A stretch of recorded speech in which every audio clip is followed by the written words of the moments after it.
So after understanding the outcomes of this partnership, the question is, where do we go from here?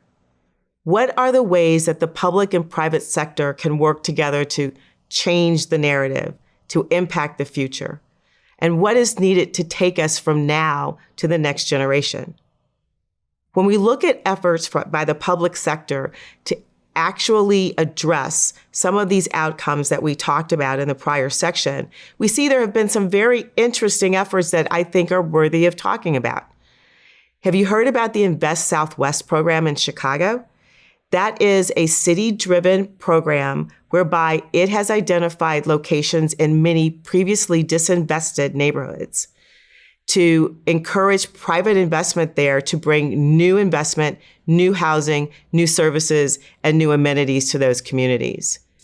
That program, which got launched during the pandemic, is actually showing great promise, and we are really looking forward to its positive and transformational impact in the city of Chicago neighborhoods.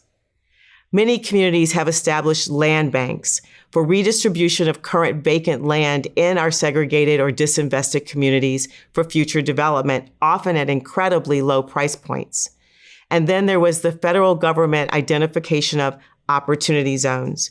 In most places, these opportunity zones are immediately adjacent to previously disinvested communities and can provide opportunities for developers to create transformational projects that can lead to new opportunities in those adjacent communities.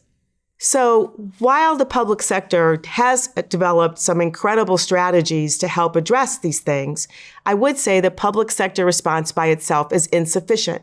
Sometimes it's because it has a tendency to burden private real estate opportunities with conditions and qualifications that make those projects hard to be financially feasible and ultimately may lead to some challenging outcomes. But the intent is definitely an improvement. And then we have to have that sustainability of this effort coming from the private sector. While it may be supported by public sector programming, the private sector has to be a major contributor to any sort of efforts to address the outcomes of our public and private partnership to promote segregation of communities in the past.